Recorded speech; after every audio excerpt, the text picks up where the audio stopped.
Hey guys, so yes, I'm a little late in doing this, like a week late, but better late than never. And these are very important topics, so I'm excited to kind of cover them with you. And since there really aren't many viewers right now, I don't think anybody's really missing it, right? So, um, with that explanation, let us begin this week, which is the last week in a month of letting go, and it is the week of the art of letting go. So we're going to address quite a few things, like powerful things this week, and I'm actually really, really excited about it. First, let's talk about the fact that letting go is not a one-time thing. It's not like, oh, I let that go. Like some people say it is. You know what I mean? Some people are like, oh, just let it go, and you're like, okay, that takes like it's not that easy. It's easier said than done. It's one of those things.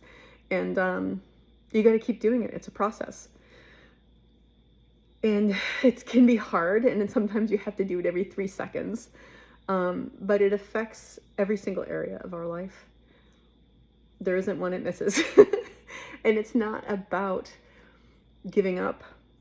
It's not about suppressing our desires. It's about releasing the things that are keeping us from being happy. It's about letting go of the things that the conditions we put upon our inner peace. I'm gonna cry. Like we do that to ourselves. It's really sad. It's really sad. But this is a process we can integrate into our daily lives. And as we go through and we reflect and we become more self-aware and take our mindful moments, we start to understand why we hold on to what we hold on to and what fears keep us from releasing these attachments. It's all fear. So this week we're going to explore the concept, and we're going to talk about like the powerhouses of letting go. And the powerhouses of letting go are forgiveness, gratitude, and grace. Those things will allow us then to move on. So forgiveness is not about saying it's okay that someone hurt you or what someone else's did. Sorry, I'm looking at my notes and they're okay. My notes are all over the place. So hang on. All right, ready? Okay. Forgiveness itself is an act of letting go, and it's not letting go of, it's not giving up. Like I said, it's not saying, okay, it's okay that this person did this or that this happened, or saying, it's an acceptable behavior. It's about letting go of the hurt and resentment that you hold towards someone else or yourself for a particular act. It's not condoning the harmful behavior. It's not pretending it never happened, but it's letting go of the pain that we feel it inflicted.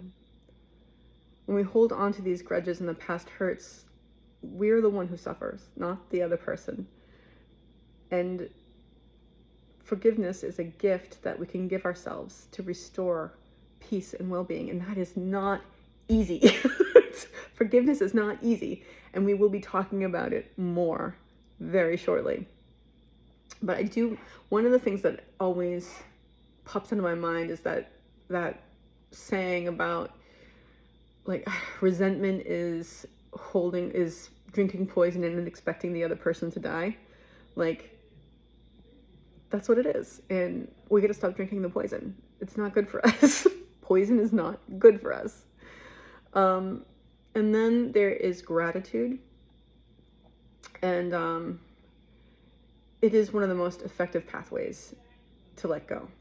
So focusing on what we have rather than on what we don't or what we want,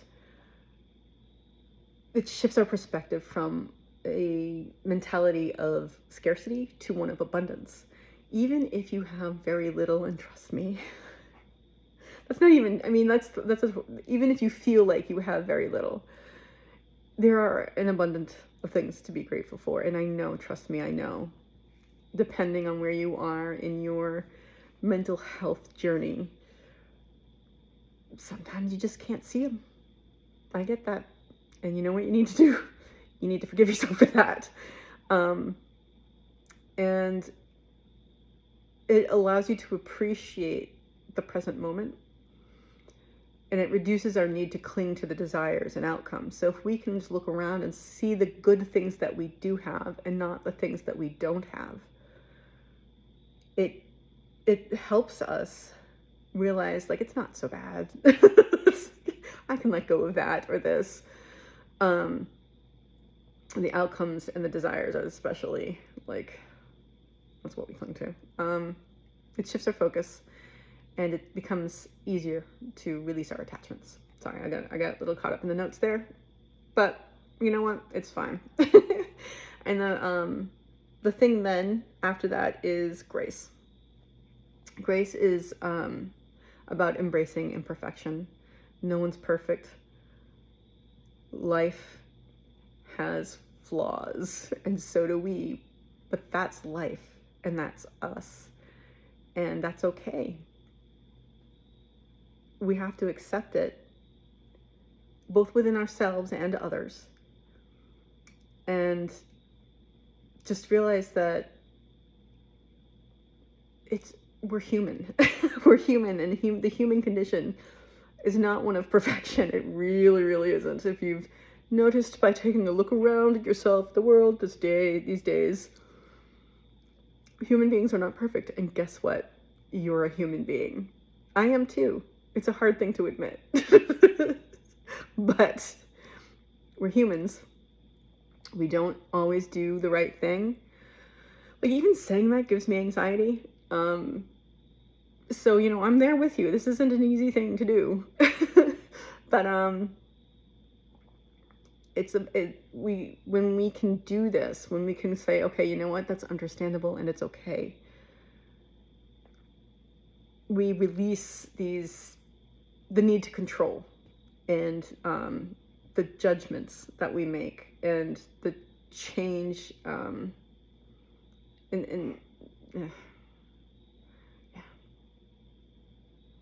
I'm just gonna talk. I'm gonna stop looking at the notes because it's just messing me up. it's just messing me up. So grace, when you can give yourself grace, it is the greatest gift that you can give yourself. It's okay. You messed up. This was happening, that was happening. You didn't do the right thing. Even if you didn't do the right thing, and you knew you weren't doing whatever it is, it's okay. You're human, and that's what we do. We screw things up a lot. And if we don't have grace with ourselves, then we're not going to live, and with others, then we're not going to live a life that we're just going to keep stewing in resentment and anger and clinging on to these hurts, these regrets, these past injuries. And that's not a fun way to live life. It really isn't.